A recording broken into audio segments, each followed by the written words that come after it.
पड़ता है कहीं, ठीक है ना। तो क्लास को देना पड़ता है। तो स्टार्ट हो गया। अब देखिए समझिएगा, यहाँ पे थोड़ा सा बोलने में भी नहीं बनेगा। चलिए अब देखिए समझिएगा, ठीक है ना। सबसे पहले ज्योग्राफी में हमने सबसे पहले क्या बताया जी? खगोलीय। क्या बताया जी? खगोलीय भूगोल, ठीक है ना। अब खगोलीय भूगोल में याद रख लेना आपको, सबसे पहला में मुख्य रूप से याद रखना है क्या बाबू? ब्रह्मांड की उत्पत्ति। दूसरा आपको पढ़ लेना है आकाश गंगा, ठीक है ना। और तीसरा क्या पढ़ लेना है बाबू? सौर मंडल। क्या पढ़ लेना है? उसके बाद हमने क्या बताया था आपको? भू आकृतिक। क्या बताया था मैंने? पृथ्वी की भू आकृतिक या फिर भू आकृतिक विज्ञान। भू आकृतिक विज्ञान के अंतर्गत हमने आपको ये समझाने का प्रयास किया था मुख्य रूप से कि पृथ्वी की आंतरिक संरचना कैसे होती है, और उसके बाद वहाँ पे किस तरह से उसका पहाड़, पर्वत, झील, नदियाँ, ये सभी चीज़ बनते हैं। देखिए दिमाग में टॉपिक को बैठा लेना है। जब तक उसको नहीं बैठाइएगा तब तक फिर आगे समझाने में हमें प्रॉब्लम होगी। नेक्स्ट आज जो हम आप लोग को बताएंगे वो है समुद्र विज्ञान। समुद्र विज्ञान समझते हो ना? हमारे पृथ्वी पे कितने समुद्र है? 5, जिसको हम महासागर की उपाधि कहते हैं। अच्छा, ये महासागर बना कैसे है ये भी समझेंगे हम लोग। और उसके बाद जब हम पृथ्वी की संरचना और पृथ्वी के ऊपर क्या है, एटमॉस्फेयर, वायुमंडल, अब ये वायुमंडल कैसे बना है, ठीक है ना। आज जो हम आप लोग को 2 टॉपिक समझाएंगे, एक टॉपिक रहेगा आपका समुद्र विज्ञान, ठीक है ना, और दूसरा रहेगा आपका वायुमंडल। क्या रहेगा बाबू? वायुमंडल। अब देखिए समझिएगा, समुद्र विज्ञान कहने का मतलब है हमारे इस पृथ्वी पे महासागर की उत्पत्ति कैसे हुई है। कल आपने देखा कि हमारे इस पृथ्वी पे 7 महाद्वीप है, अर्थात 7 महादेश है। उसमें से आपने देखा 4A बताए थे ना। 4A का मतलब क्या हुआ? एशिया, अफ्रीका, ऑस्ट्रेलिया और अंटार्कटिका, ये 4 हो गया। उसके बाद उत्तरी अमेरिका, दक्षिणी अमेरिका, और एक कौन सा बच रहा है? यूरोप। कुल ये 7 महाद्वीप हमारे इस पृथ्वी पे है। अब इसमें से अब इसी महाद्वीप के इर्द गिर्द के क्षेत्र में आपके क्या है? महासागर भी है। तो पहला जो टॉपिक हम समुद्र विज्ञान के अंतर्गत पढ़ेंगे वो पढ़ेंगे कि ये महासागर की उत्पत्ति कैसे हुई है। महासागर की उत्पत्ति कैसे हुई है। अब देखिए, अगर मैं आपको समझाऊं कि ये जो मेरा भारत देश है बाबू, ये भारत देश के तीनों ओर क्या है? पानी है, अर्थात सागर है, उसके नीचे क्या है? महासागर भी।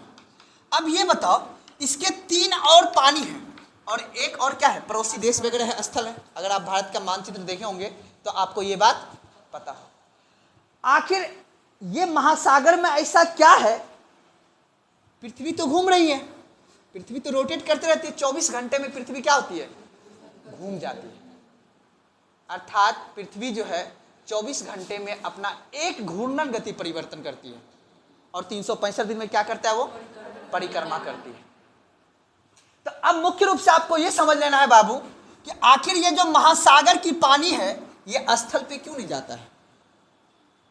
आखिर इसकी संरचना किस प्रकार से है कि ये महासागर जो है इसकी पानी स्थल पे नहीं पहुंच पाती है। और हमारे इस पृथ्वी पे कुल 71% क्या है बाबू? पानी है। मात्र 29% क्या है? स्थल है। अब इस महासागर की उत्पत्ति कैसे हुई है तो आपको मैं बताऊंगा। जब मैं आगे पढ़ाऊंगा तो मैं बताऊंगा कि इस महासागर की उत्पत्ति में कई सारे बाबू सिद्धांत दिए गए। उस सिद्धांत को हम लोग एक एक करके क्या करेंगे? अध्ययन करेंगे। अब ठीक है, ये महासागर की उत्पत्ति पढ़ लेंगे। उसके बाद पढ़ेंगे बाबू इस महासागर के अंदर कई सारे संसाधन हैं। क्या है? संसाधन। जैसे आपने देखा होगा कि इस पानी के संसाधन से पेट्रोल निकलता है। निकलता है ना जी? निकलता है ना कि निकलता है? आपने देखा होगा सऊदी अरब का नाम सुने होंगे। अभी हाल ही में जो न्यूज में चल रहा है, ईरान, इराक, इन सभी के जो आसपास के क्षेत्र में जो समुंदर है उस समुंदर में तेल का खदान पाया गया है। तो इस महासागर की उत्पत्ति में उसके बाद पढ़ेंगे कि इस महासागर के अंदर क्या क्या पाया जाता है। जिस तरह आपने देखा कि इस पृथ्वी के अंदर में चट्टान पाए जाते हैं ना, उस चट्टान से बनता है खनिज। और उसी खनिज के आधार पे ये पूरा संसार बना हुआ है। आप देखते होंगे हमारे इस भारत के देश में कहीं पे सोना पाया जाता है, तो कहीं पे कोयला पाया जाता है, तो कहीं पे लोहा पाया जाता है, और कहीं मैदानी भाग है तो कहीं पे हम खेती करते हैं। मेरा इस भारत देश एक जैसा नहीं है ना। यूपी बिहार के क्षेत्र में, अर्थात पंजाब हो गया, हरियाणा हो गया, आपका यूपी हो गया, बिहार हो गया, वेस्ट बंगाल, ये प्लेन एरिया है। मैं मैप पे दिखाऊंगा, ये प्लेन एरिया। यहाँ पे सिर्फ क्या है, एग्रीकल्चर भूमि है, खेत, कौन सा, कृषि भूमि है। लेकिन आप जब दक्षिण आओगे ना, महाराष्ट्र, कर्नाटक, केरल, इन सभी के क्षेत्र में बाबू यहाँ की मिट्टी अलग है। यहाँ पे प्रायद्वीपीय क्षेत्र है। प्रायद्वीप का मतलब यहाँ पे पठार है, तभी तो यहाँ पे कई सारे खनिज हैं, तभी तो इधर उद्योग लगा हुआ है ना।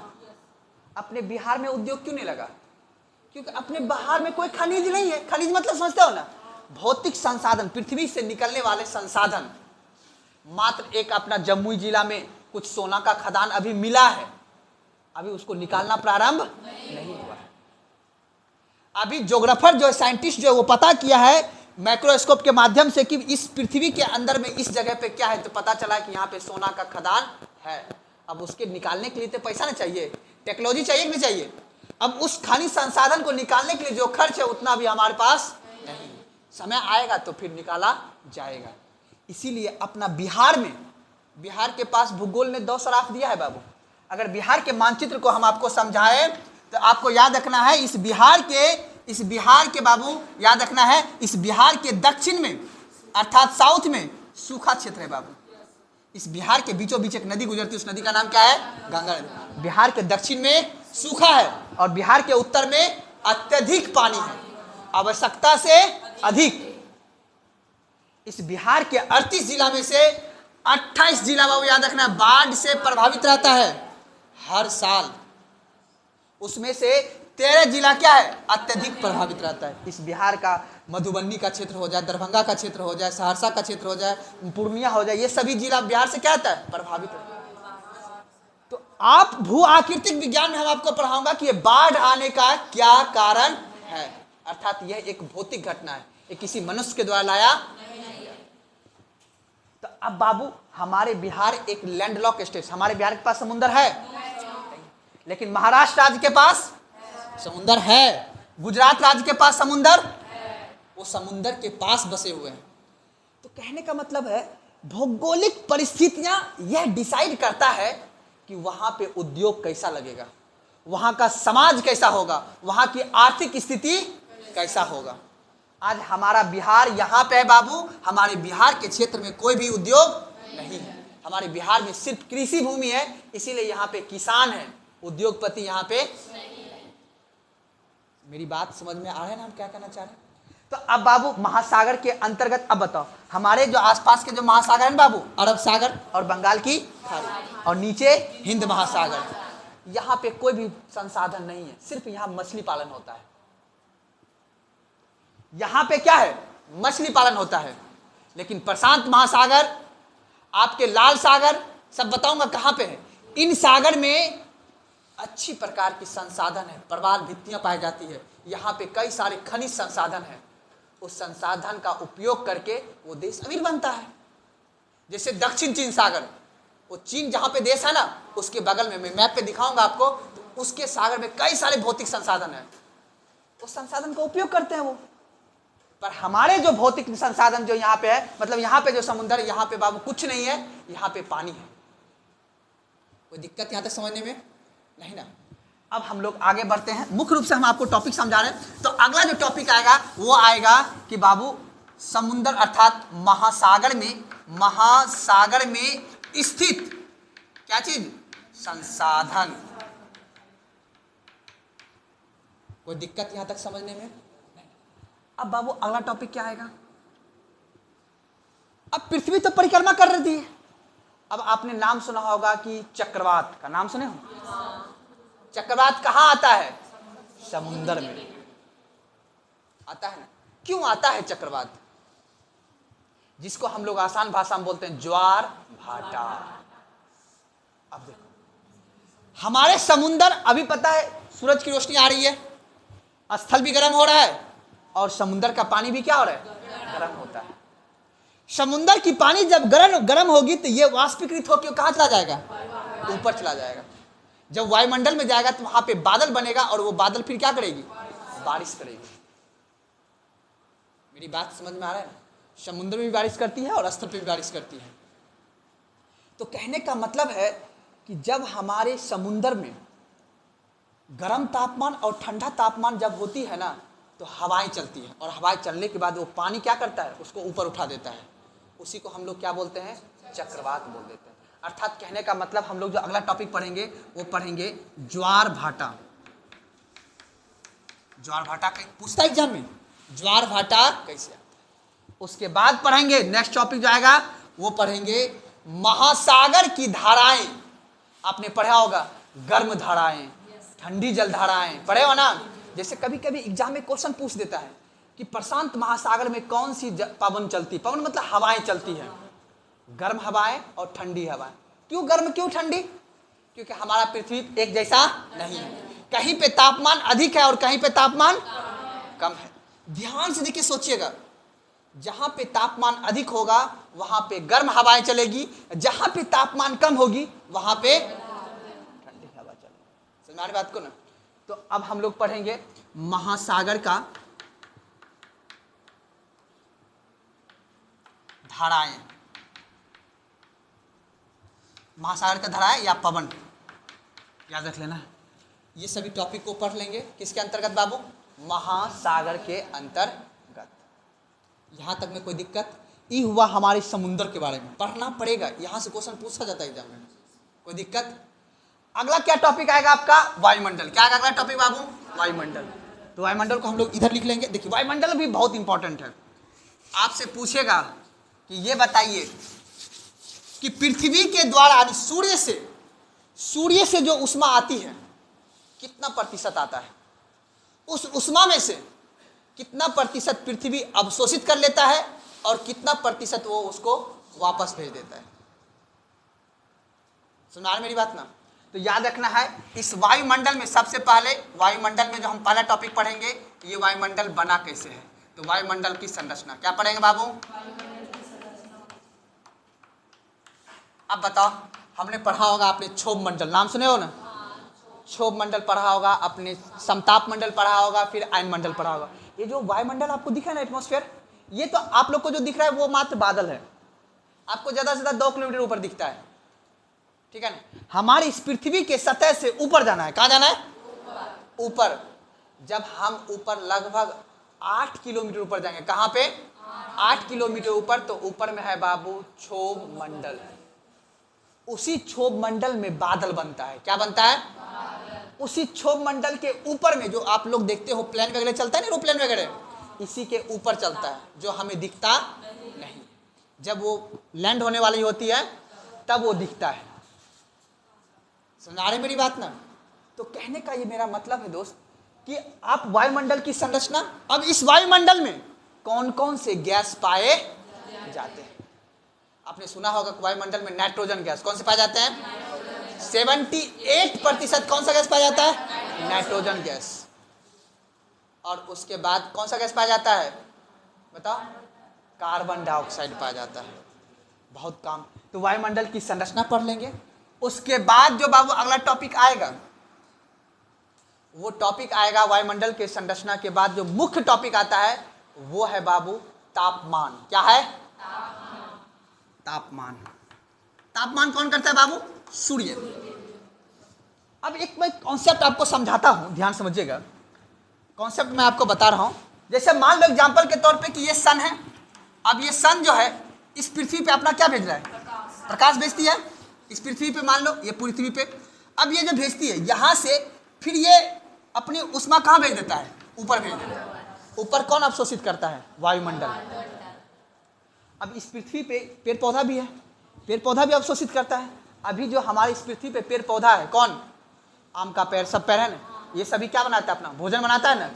पूछेगा आपसे, पढ़े होंगे आप साइंस में, कि पेड़ पौधा अपना भोजन कहाँ से बनाता है? पेड़ पौधा अपना भोजन कहाँ से बनाता है? सूर्य के प्रकाश के संश्लेषण से। अगर सूर्य के प्रकाश नहीं आता अर्थात तापमान नहीं होता तो क्या वर्षा होती? देखो कैसे। अब ये सूर्य अपना रोशनी भेजा, प्रकाश भेजा यहाँ पे पेड़ पौधा है, पेड़ पौधा को मिल गया, और यहाँ पे पानी वगैरह रहता है, तो पानी वगैरह को भी क्या कर लेता है, अवशोषित करता है। अवशोषित करने के बाद ये ऊपर संग्रहण की क्या करती है, क्रिया करती है। तो याद रखना है तापमान, और तापमान के बाद जो हमारा टॉपिक पढ़ेंगे बाबू वो रहेगा उष्मा बजट। क्या रहेगा बाबू, उष्मा बजट। उष्मा बजट का मतलब क्वेश्चन पूछता है कितना सूर्य की कितना प्रतिशत रोशनी जो है समुद्र की पानी उसको क्या कर लेता है, अवशोषित कर लेता है। क्या कर लेता है, उसको अवशोषित कर लेता है। तो इस चीज को दिमाग में बैठा लेना है आपको कि कितना प्रतिशत ये पानी अवशोषित करता है। तो उष्मा बजट आप लोग जो है देखिए, अगला टॉपिक जो हम लोग देख लेंगे, बात नहीं कीजिए लड़के,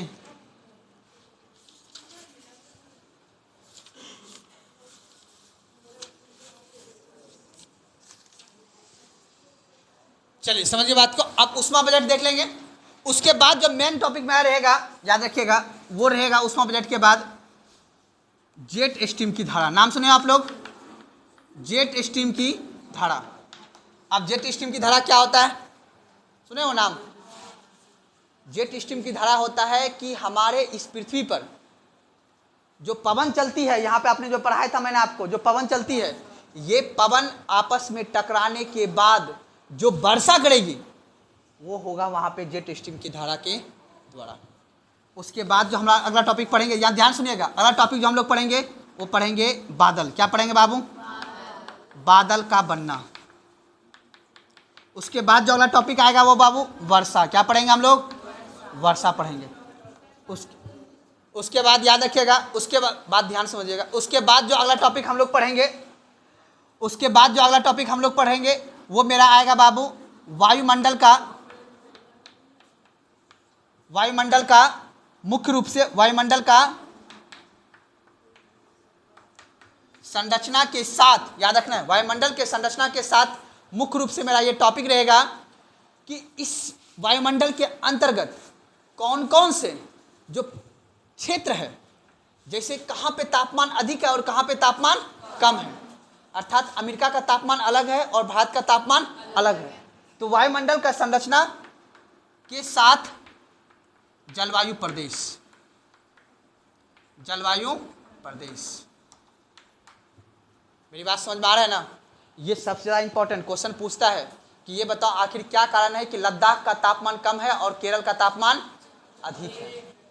क्योंकि केरल विषुवत रेखा के किनारे है और लद्दाख कर्क रेखा से ऊपर अर्थात शीतोष्ण कटिबंध की स्थिति में है। मेरी बात समझ में आ रहा है हम क्या कहना चाह रहे हैं ना? कोई दिक्कत समझने में नहीं ना? अब देखिए इसको जो है आप लोगों को क्या करना है, एक बार उतार लीजिए फटाक से, कल जो बताए थे उसको उतार लीजिए, फिर आगे हम लोग अब आपको मुख्य रूप से टॉपिक बताएंगे। फटाक से उतार लीजिएगा।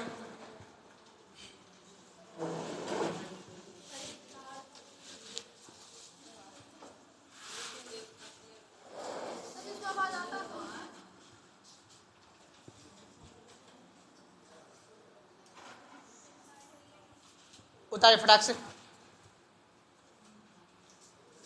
ये 4 टॉपिक समुद्र में लिख लीजिएगा और वायुमंडल में लिख लीजिएगा। ये नहीं तो फोटो खींच लीजिए फटाक से। क्या बोले? हाँ खगोलीय वाला वो कल लिखा दिए, कल ही लिखा दिए सब टॉपिक। कल खगोलीय का लिखा दिए थे ना, भूआकृति का लिखा दिए थे ना। अब बचाए समुद्र का और वायुमंडल का, जो कल बता दिए थे वो कंप्लीट है। अब एक छूटा है प्रादेशिक का, अभी बताऊंगा वो।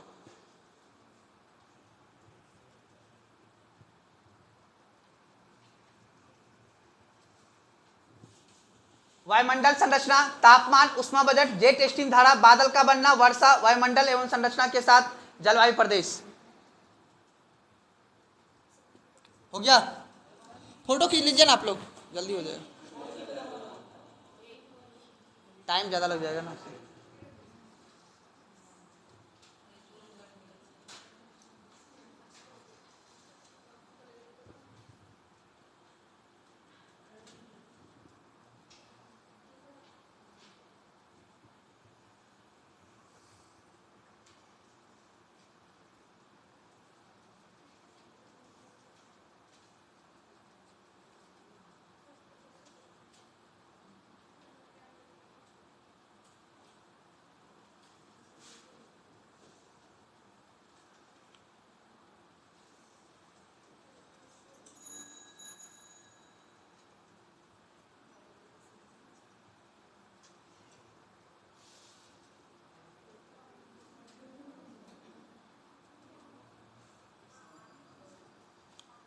हो गया जी।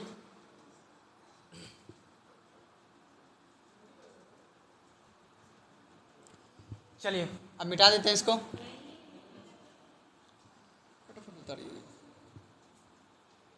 अब एक एक टॉपिक जो हम लोग पढ़ेंगे।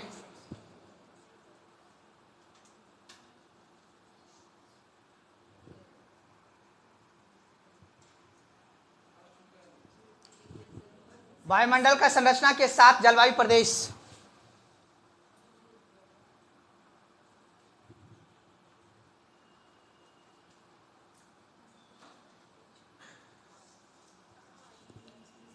चलिए अब देखिए यहाँ पे समझिएगा ध्यान से। हमने आपको कल से लेके आज तक में मैंने आपको ये समझाया, ध्यान से आप देखिए कि ज्योग्राफी को जो हम लोग पढ़ेंगे, याद रखिएगा।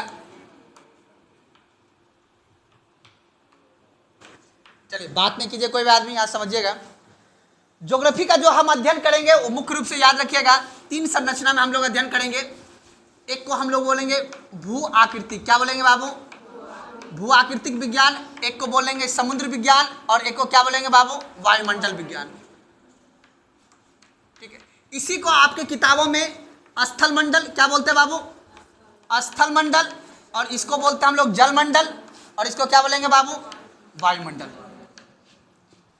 ये तीनों का अध्ययन क्या कहलाता है बाबू आपका? ज्योग्राफी में।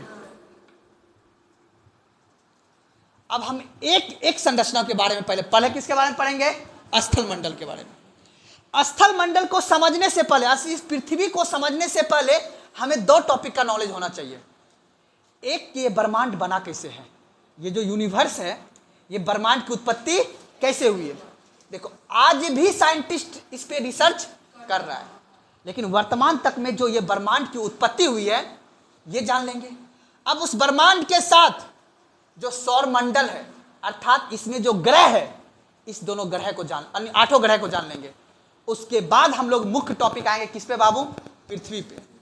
समझ में मेरी बात आ रहा है ना? तो कुछ टॉपिक है जो आज जान लेंगे, फिर उसके बाद आगे हम कंटिन्यूअस करेंगे। अब देखिए सबसे पहले हमने आपको बताया कि एक टॉपिक जो मैंने पढ़ाया आपको, खगोलीय। कौन सा बाबू? खगोलीय ज्योग्राफी। खगोल में सबसे पहला क्या है बाबू? ब्रह्मांड की उत्पत्ति। अब देखिए समझिएगा, अब देखिए ध्यान समझिएगा। एक व्यक्ति था, याद रखिए कई सारे, एकदम ध्यान समझिएगा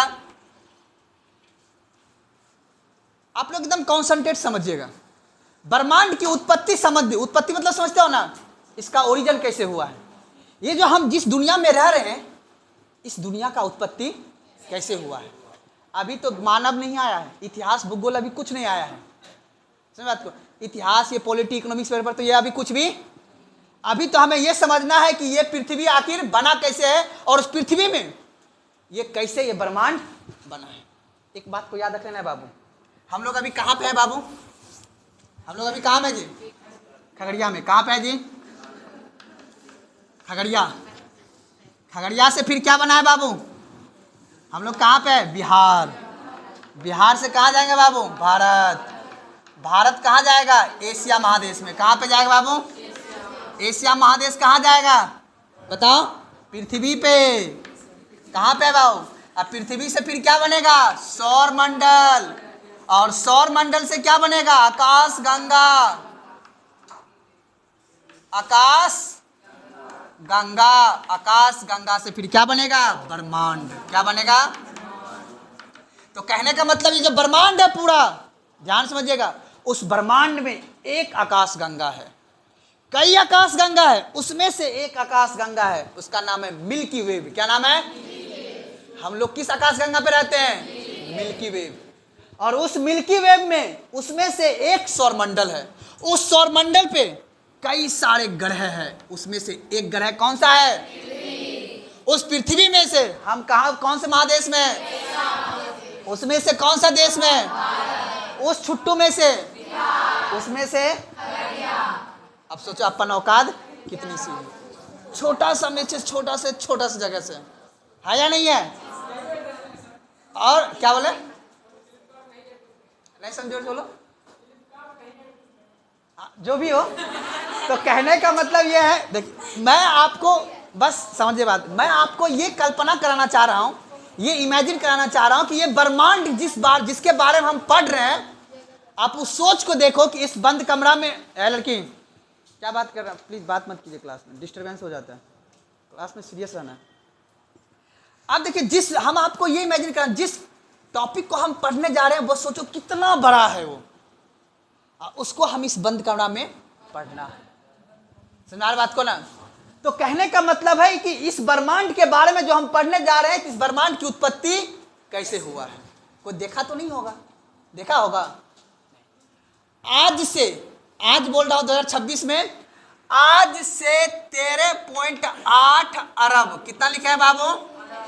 अरब लिखे हैं, याद रखना, अरब लिखे हैं। 1 वर्ष, 10 वर्ष, 100 वर्ष में टाइम लगता है होने में ना, 1 वर्ष होने में टाइम लगता है, 10 वर्ष होने में टाइम लगता है, 100 वर्ष, 1000, 1 लाख, 1 करोड़, लिखे कितना है?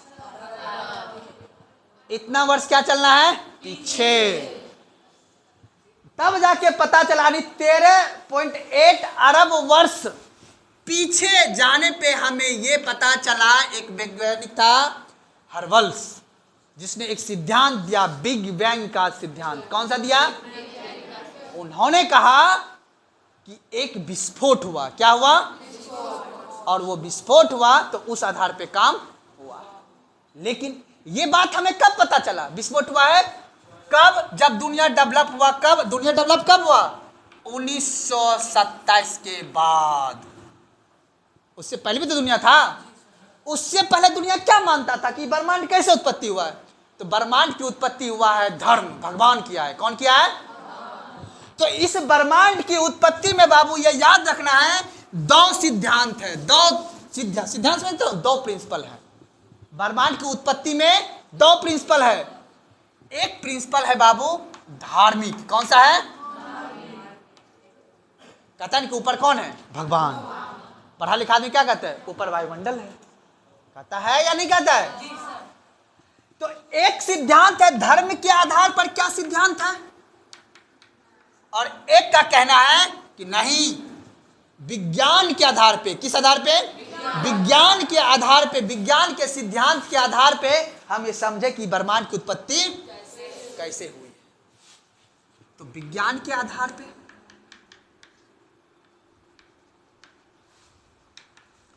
अब देखो, ये भी समझना है। यहां से क्वेश्चन पूछता है, यहां से क्वेश्चन नहीं पूछता है। ये आपको समझाने के लिए ये बता रहा हूं कैसे। हमने एक डेट लिखा है 1927, अर्थात 1950 के बाद ना, आज से जब आप लगभग 70-80 साल पीछे जाओगे ना, तब दुनिया पढ़ना लिखना स्टार्ट किया।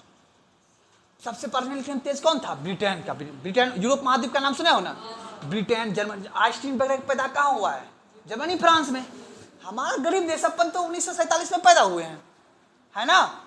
उसके बाद अपन गरीब थे, सब शोषण किया, सब कुछ होते होते अब हम लोग जियो वगैरह देखे हैं, अब हम लोग पढ़ रहे हैं। वो भी अभी भी आदमी डिग्री कैसे ले रहा है? 4 क्वेश्चन पढ़ के डिग्री ले लेता है। लेकिन यूरोप का आदमी, अमेरिका का आदमी, जापान का आदमी, वो हमसे ज़्यादा डेवलप था। तो उस जो सिचुएशन आज अपने यहाँ है, जो साइंटिस्ट आज अपने यहाँ पढ़ता है ना, इसरो वगैरह का आदमी, वो 1950 में कहाँ पढ़ता था? ब्रिटेन का आदमी। तो उन्होंने ये पता किया कि ये ब्रह्मांड की उत्पत्ति कैसे हुआ है। तो उसी ने कुछ सिद्धांत दिया है, उसी को बोलते हैं विज्ञान के आधार पर सिद्धांत।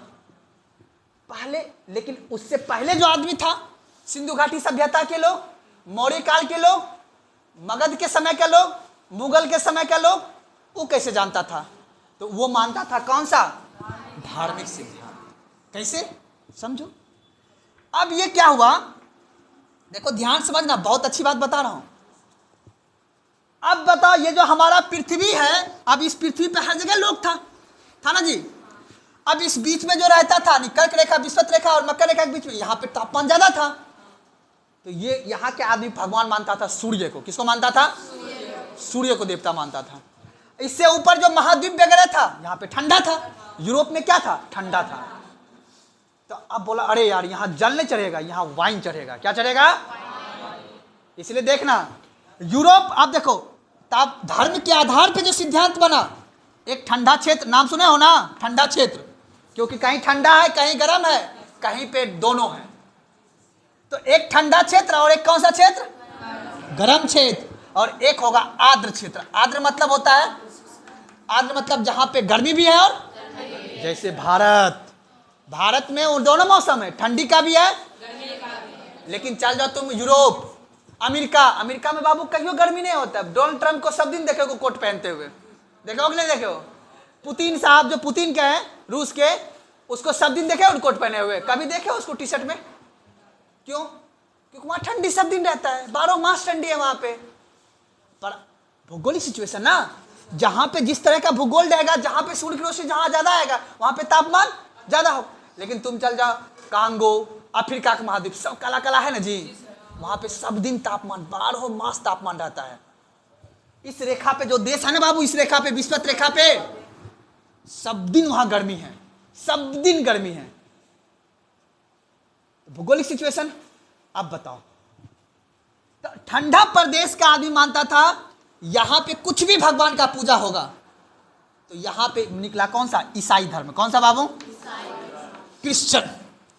बोला यहां ठंडा में रहने के लिए गर्मी चाहिए ना जी, अब खूब ठंडा है, शरीर को गर्म करने के लिए क्या पीना पड़ेगा, मार लेगा आदमी, तो शरीर क्या रहेगा, बैलेंस में रहेगा ना जी। तो इसलिए यहां का भगवान क्या पीता है, वाइन। क्या पिएगा जी, क्रिश्चियन भगवान की पूजा करने के लिए क्या चढ़ाया जाता है, वाइन चढ़ाया जाता है। अब बताओ, ये तो ब्रह्मांड पढ़ा नहीं था, तो इन्होंने धार्मिक सिद्धांत देखो कैसे बना है। अब यहां का आदमी, ये गर्म प्रदेश वाला, यहां पे उत्पन्न हुआ इस्लाम धर्म। कौन सा हुआ, गर्मी है हम पहनेंगे बुर्खा। क्या पहनेंगे, तापमान ज्यादा है ना। अब यहां पे फल सब्जी है ही नहीं, यहां पे फल है, जहां पे तापमान ज्यादा होगा, जहां पे मरुस्थलीय भूमि होगा, वहां पे लकड़ी नहीं होगा, तो आदमी को क्या किया जाएगा, दफनाया जाएगा। अरे जलाया कहां जाएगा, जहां पे वन जंगल रहेगा। अपने हिंदू धर्म में जलाने की परंपरा क्यों आया, क्योंकि हिंदू धर्म जहां पे उत्पत्ति हुई, भारत में उत्पत्ति हुई ना हिंदू धर्म, और कहीं है। तो भारत कौन सा क्षेत्र है, आर्द्र क्षेत्र, यहाँ पे ठंडी भी है, यहाँ पे जंगल झाड़ भी है, यहाँ सब्जी भी होता है। इसीलिए यहाँ के भगवान को चढ़ेगा फल और यहाँ के भगवान को चढ़ेगा मांस। भौगोलिक सिचुएशन, मेरी बात को ध्यान समझ, हम क्या कहना चाह रहे हैं। जब तक व्यक्ति को यह नहीं पता था कि कहां पे ज्यादा तापमान है, ये सूर्य के वजह से तापमान घटता बढ़ता है, तब तक किस सिद्धांत पे चलता था ब्रह्मांड, धार्मिक सिद्धांत के आधार पे। धर्म के मानने वाले जो कुछ व्यक्ति थे, वो उनका मानना था कि इसी भगवान ने बनाया है ब्रह्मांड, दुनिया कौन बनाया है, भगवान बनाया है। फिर धीरे धीरे समाज डेवलप हुआ, जब समाज डेवलप हुआ तब जाके इस विज्ञान के आधार पर प्रिंसिपल चलना स्टार्ट हुआ। तो कुल मिला के हम आपको ये समझाना चाह रहे हैं कि बाबू आज भी धार्मिक सिद्धांत के आधार पे कुछ ना कुछ व्यक्ति उसको मानते हैं। हम लोग भगवान को क्या चढ़ाते हैं, फूल चढ़ाते हैं ना जी। क्यों फूल चढ़ाते हैं, क्योंकि अपने यहाँ वन जंगल है या नहीं है। अब बताओ, इधर का आदमी फूल क्यों नहीं चढ़ाता है, यहाँ जंगल, यहाँ बर्फ है, यूरोप में सिर्फ बर्फ है, यहाँ पे फूल नहीं चढ़ाया जाता है बाबू। समझ में मेरी बात आ रहा है ना। यहाँ पे वाइन चढ़ाया जाता है, लीजिए। वहां पे जब आदमी डेट करता है तो उसको वाइन पिला दिया जाता है। शारीरिक क्या रहेगा, वाइन मतलब शराब। क्या पूछ रहे, कुछ पूछ रहे क्या, शराब नहीं बोलते जी, शराब नहीं जानते हो तुम लोग, पीती हो ना।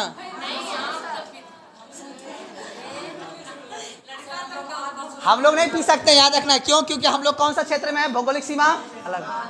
अपने यहाँ बोला जाता है ना, देखो याद रखना, अपने यहाँ पूजा कब होता है, बोलो, सुबह सुबह नहीं होता है जी, सुबह सुबह पूजा नहीं होता है, सुबह सुबह जग के 17। क्योंकि देखो याद, देखो कुल मिला के, देखो डिबेट नहीं, कुल मिला के मैं आपको ये समझाना चाह रहा हूँ बाबू, याद रखना है। कुल मिला के समझाने का मेरा मकसद ये है, जब तक व्यक्ति को ये नहीं पता था कि ब्रह्मांड की उत्पत्ति कैसे हुआ है, सूर्य कहाँ है, पृथ्वी के कौन चक्रमा मारता है, चंद्रमा क्या है, जब तक व्यक्ति को ये नहीं पता, तब तक आदमी धर्म के आधार पर ही मान के अपना दुनिया चल रहा था कि पूरा ब्रह्मांड भगवान बनाया है। कोई भगवान शिव जी ना, ये वाले जो मानते थे, जो हिंदू धर्म के मानने वाले थे, उसका कहता था कि सब कुछ शिव बनाए हुए हैं, ये माने सब कुछ अल्लाह बनाया है। कौन बनाया है, इसका कहना था कि नहीं सब कुछ जीजस ने बनाया है, जीजस, है ना, ऐसे करके जो बैठे टंगे रहते हैं ना, जीजस, नाम सुने हो ना? देखो फिर बताओ, वो अलग, देखो वो डिबेट नहीं करना है, टॉपिक रह जाएगा। बस हम आपको ये समझाना चाह रहे हैं कि कैसे इस ब्रह्मांड की उत्पत्ति हुआ। यहाँ तो में कोई दिक्कत नहीं ना, ये मान्यता है बाबू, इस भौगोलिक सिचुएशन के आधार पे आज भी ये चीज़ होता है, आज भी ये चीज़ होता है कि नहीं होता है, आज भी है ये परंपरा। हम सूर्य भगवान का पूजा क्यों करते हैं? क्योंकि भगवान इतना वर्षा करा देना कि अपने यहाँ खेती सही से हो सके। जब सूर्य छठ माँ का जब पूजा करते हैं तो कौन सा फसल अपने बोई जाती है? कौन सा फसल? रवि का। कौन सा फसल? गेहूं का खेती करता है ना जी, करते हैं ना करते हैं? तो छठ माँ का इसलिए पूजा करते हैं, सूर्य भगवान इस बार इतना वर्षा करा देना कि मेरी, या कम वर्षा करना ताकि मेरी गेहूं का और मक्का का फसल सही से हो सके, ठीक है ना। ये कौन? धार्मिक ग्रंथ। लेकिन विज्ञान, उसको पता है कि कितना इस बार वर्षा पड़ेगी, कितना सेंटीमीटर वर्षा होगा। समझ में आ रही मेरी बात ना? तो ये था परंपरा, धार्मिक परंपरा।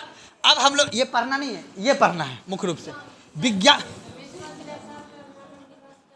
बिल्कुल करते हैं, कम संख्या है, हाँ कम है, जनजाति लोग वहाँ पे निवास करते हैं, बिल्कुल। अफ्रीका महाद्वीप जो है ना, पढ़ाऊंगा, अफ्रीका महाद्वीप आज भी बहुत गरीब है, बहुत गरीब देश है वो। अफ्रीका महाद्वीप के अंतर्गत आज भी इंटरनेट नहीं पहुंचा हुआ है, सोच सकते हो तुम, आज भी इंटरनेट वहाँ पे नहीं पहुंचा। अफ्रीका महाद्वीप के कई सारे देश ऐसे हैं, कांगो देश बहुत गरीबी है वहाँ पे, सुना बात को ना। तो कहने का मेरा मतलब ये है कि आपको भौगोलिक सिचुएशन को समझ लीजिएगा तो उसके आसानी से हो जाएगा।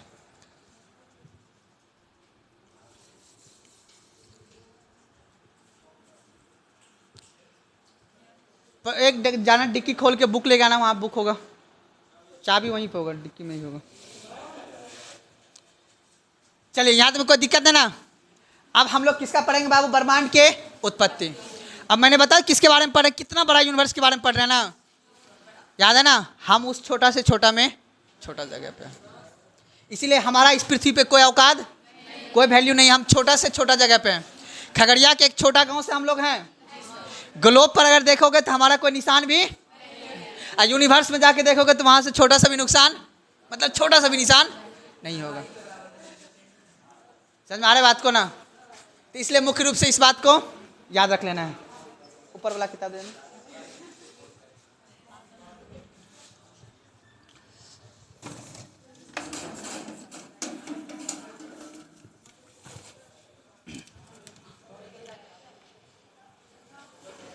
चलिए मुख्य रूप से हम लोग जो टॉपिक लिखिए आप लोग, बिग बैंग का सिद्धांत। टॉपिक लिखिए बिग बैंग का सिद्धांत। टॉपिक लिखिए आप लोग, ब्रह्मांड की उत्पत्ति के नीचे लिखना है बिग बैंग का सिद्धांत। बिग बैंग का सिद्धांत।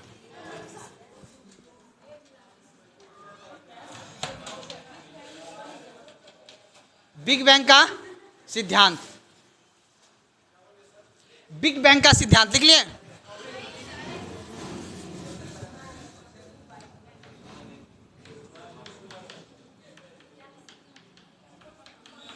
बात नहीं कीजिए आप लोग, बात कीजिएगा फिर गड़बड़ हो जाएगा। बिग बैंग का सिद्धांत। चलिए अब आगे बढ़ें। अब ध्यान समझिएगा, एक चीज को बोलना है, इमेजिन करवाना है, बस इमेजिन कर लीजिएगा बस।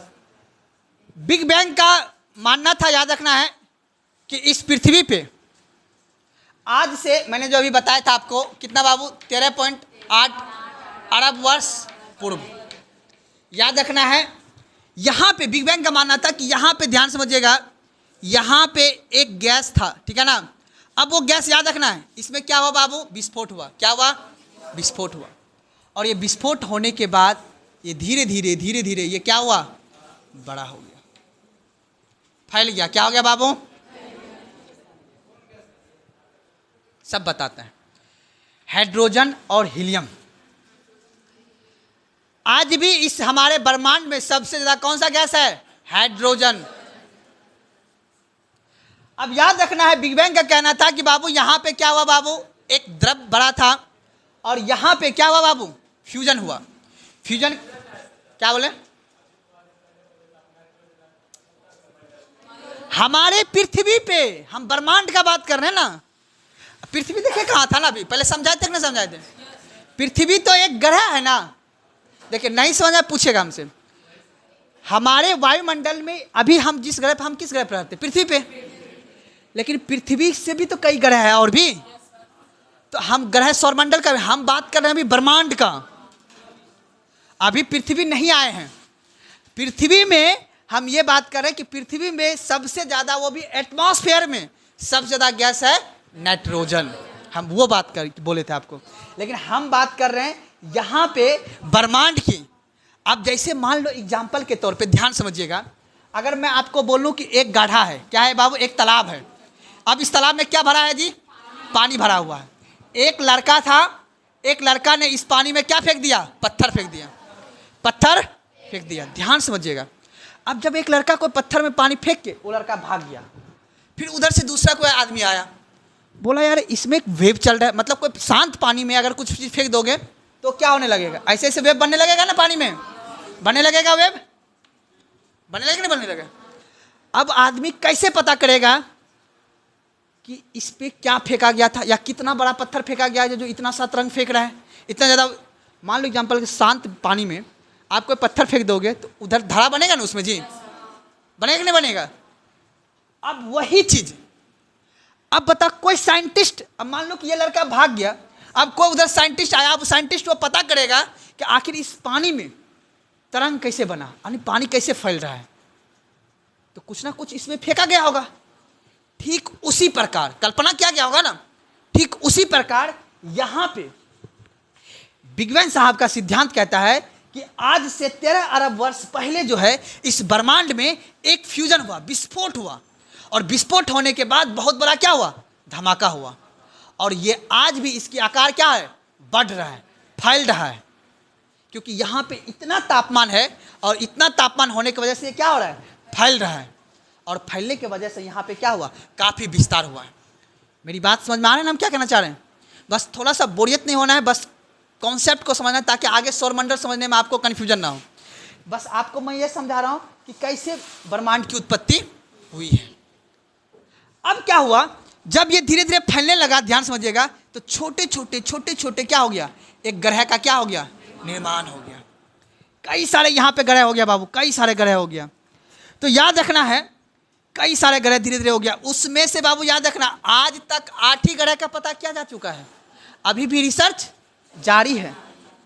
इस ब्रह्मांड में बाबू कई सारे ग्रह हैं, उसमें से आज तक हम 8 ग्रह के बारे में पता कर पाए हैं। उसमें से सिर्फ पृथ्वी पे ही जीवन संभव हो पाया है। मेरी बात समझ में आ रहा है ना? ज्योग्राफी क्या कह रहा है? कोई दिक्कत समझने में नहीं ना?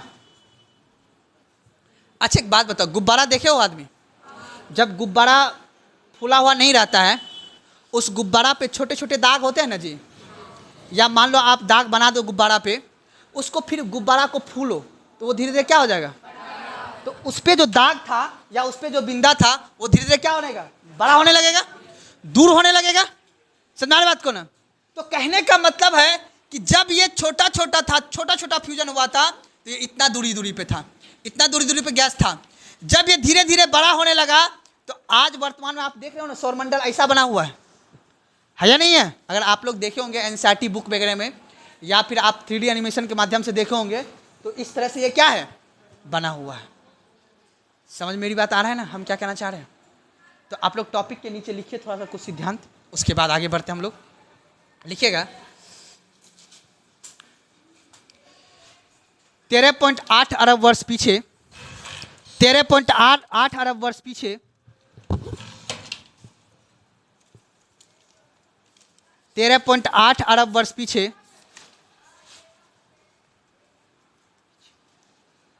ब्रह्मांड में एक विस्फोट हुआ। ब्रह्मांड में एक विस्फोट हुआ। ब्रह्मांड में एक विस्फोट हुआ।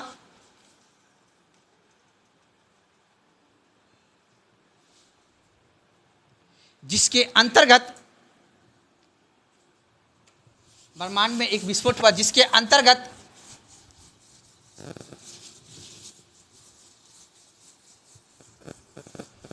कई छोटे छोटे जिसके अंतर्गत कई छोटे छोटे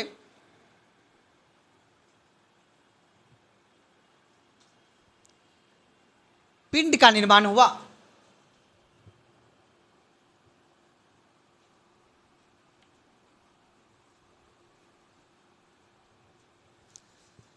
अब यहां देखो, अब जिस समय विस्फोट हुआ था उस समय ये जो पिंड था, अर्थात ये जो हाइड्रोजन का एक गैस था, याद ध्यान समझना। अच्छा, कभी आप लोग यूट्यूब पे परमाणु बम फूटते हुए देखे हो? कितना बड़ा धमाका होता है ना। हाइड्रोजन बम का अभी तक यूज नहीं किया गया है। हम यहीं पे बोल रहे हैं, ये जो छोटा सा एक पॉइंट है, एक बिंदु है, इसमें था हाइड्रोजन और हीलियम, इन दोनों गैस का जब विस्फोट हुआ तो ये बहुत बड़ा हुआ। क्या हुआ? बहुत बड़ा। तापमान इसमें इतना ज़्यादा होता है बाबू, ये बहुत बड़ा क्या हुआ, इसका विशाल बड़ा हुआ। तो याद रखना है, तो इसके अंतर्गत याद रखना है, तापमान अधिक था। जब तापमान अधिक था तो धीरे धीरे फिर समय बीतता गया, फिर धीरे धीरे धीरे धीरे इतना बड़ा होता गया, फिर धीरे धीरे धीरे धीरे इतना बड़ा होते गया, ठीक है, फिर धीरे धीरे धीरे इतना बड़ा होता गया। तो बाबू आज फैल के ये, आज जो मैंने अभी संरचना आपको बताया था, इतना बड़ा टोटल ग्रह हो चुका है। ये पूरा का पूरा मेरा यूनिवर्स। अब इसी में से टोटल जो ग्रह की संख्या कितना दिया गया बाबू? 8 दिया गया। समझ में मेरी ये तार है ना, हम क्या कहना चाह रहे हैं? तो उसके नीचे ये वाला डायग्राम आप सिर्फ बना लीजिए ताकि समझ में आपको आ जाए। लिखिएगा, हाँ, ये वाला डायग्राम बना लीजिए।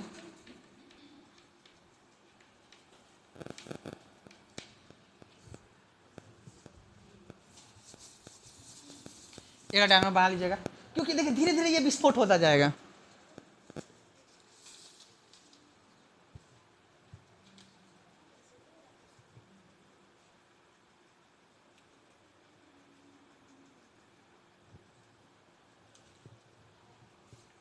ये गैस वगैरह है, ठीक है ना।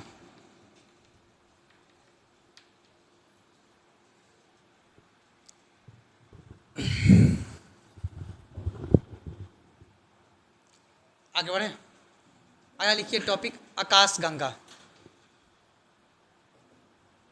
टॉपिक लिखिएगा आकाश गंगा, छोटा छोटा है, बस समझ लेना फटाक से। आकाश गंगा।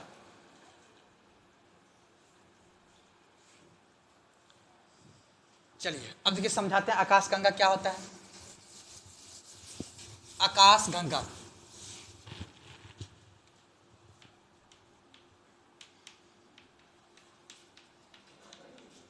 देखिए, आपने देखा, ध्यान समझिएगा, आपने देखा कि एक छोटा सा गैस में विस्फोट हुआ और विस्फोट होने के बाद ये इतना बड़ा सा बन गया। धीरे धीरे समय बीतते गया बाबू, याद रखना है, कई लाखों वर्ष के बाद, समय बीतने के बाद आज ना वर्तमान समय पर हम लोग आए हैं जी।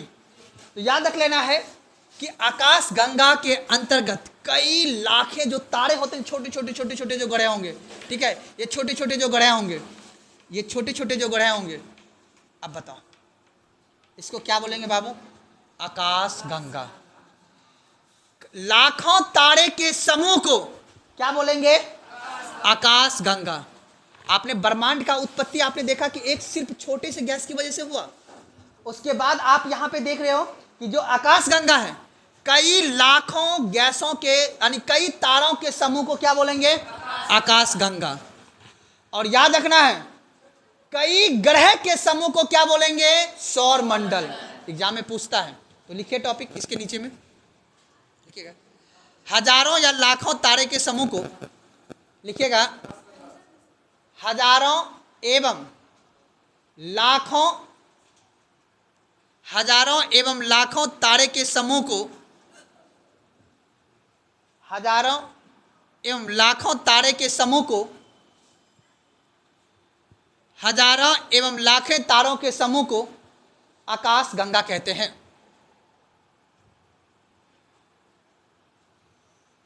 यह सभी गुरुत्वाकर्षण के कारण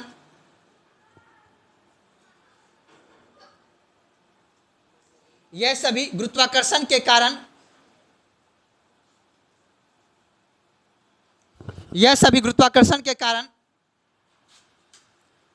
एक दूसरे से बंधे हैं।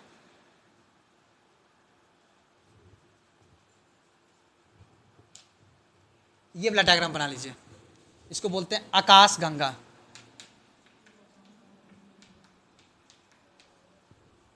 इसमें कई छोटे छोटे तारे हैं, इसी में से बाबू एक अपना ग्रह निकलेगा, पृथ्वी।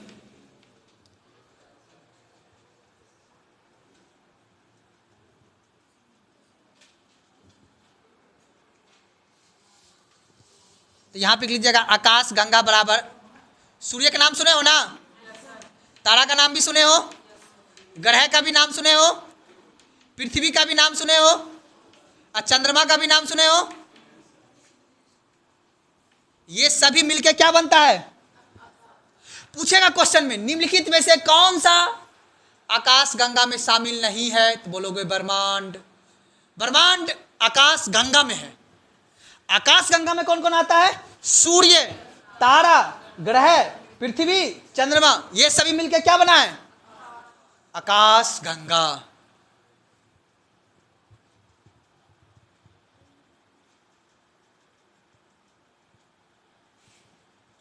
कोई दिक्कत? अगला लिखो बाबू, तारा। टॉपिक लिखो, छोटा छोटा है, बस एग्जाम उतना क्वेश्चन यहाँ से क्वेश्चन पूछता है सौर मंडल से, इसलिए थोड़ा सा बस समझने के लिए बता रहा हूँ। लिखिए,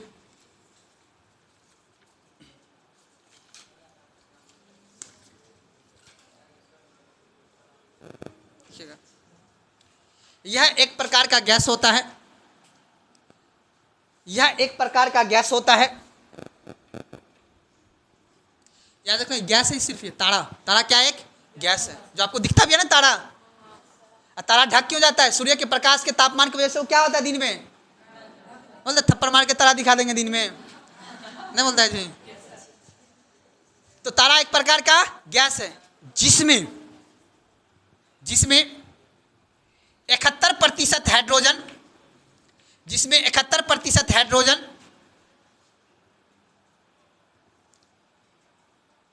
26% हीलियम,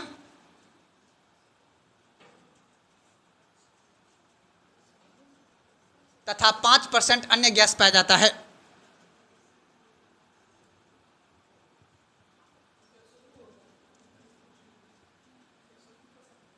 क्या बोले? वही लगभग वही है, लिख लेना। 5% लगभग अन्य गैस पाया जाता है। अब लिखिएगा इसका अगला पॉइंट, लिखिएगा इसी में, इसका अत्यधिक लंबा काल होता है। इसका जीवन काल, इसे लिखिए, इसका जीवन काल, लिखिएगा इसका जीवन काल अत्यधिक लंबा होता है। इसका जीवन काल अत्यधिक लंबा होता है। लिख लिए? बस अब अगला टॉपिक लिखिए सौर मंडल। अगला टॉपिक लिखिए सौर मंडल। यहां से अब आपको मुख्य रूप से समझना है और आगे चल के फिर दिमाग में बैठाना है। टाइम कितना हुआ जी? कितना बज गया? चलिए लिखिए टॉपिक सौर मंडल।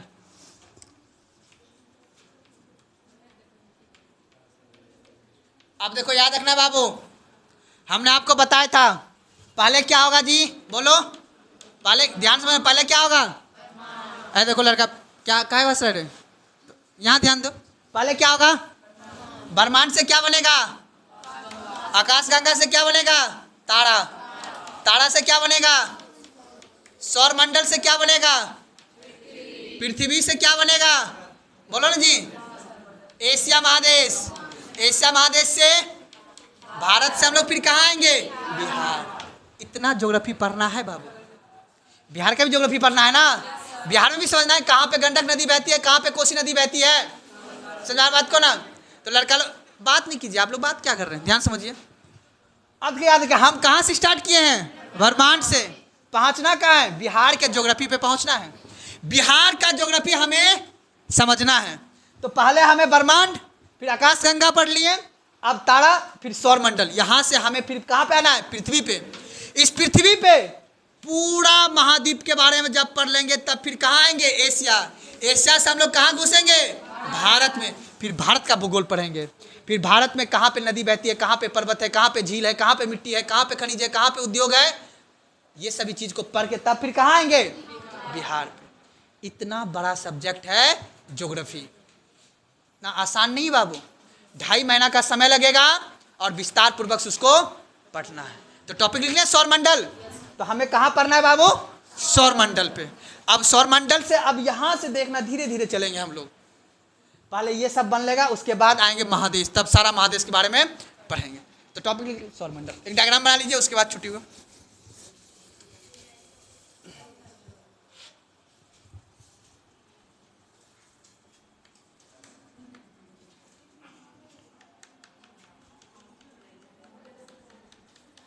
बात नहीं करना है।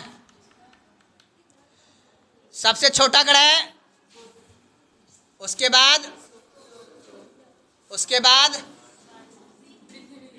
उसके बाद उसके बाद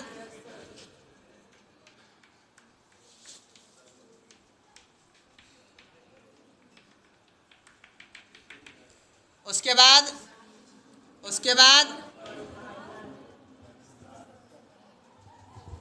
तो पहला कौन सा ग्रह है? उसके बाद उसके बाद उसके बाद इन सभी को बोलते हैं आंतरिक ग्रह। इसको क्या बोलेंगे? आंतरिक ग्रह बोलेंगे। और इसको क्या बोलेंगे? पृथ्वी। सौरमंडल का सबसे बड़ा ग्रह, सबसे छोटा ग्रह, एग्जाम में पूछता है। अब हम आए हैं सौरमंडल पे, उसमें से भी हम किसके बारे में पढ़ेंगे? अभी पृथ्वी पे नहीं आए हैं, अभी कहाँ पे हैं?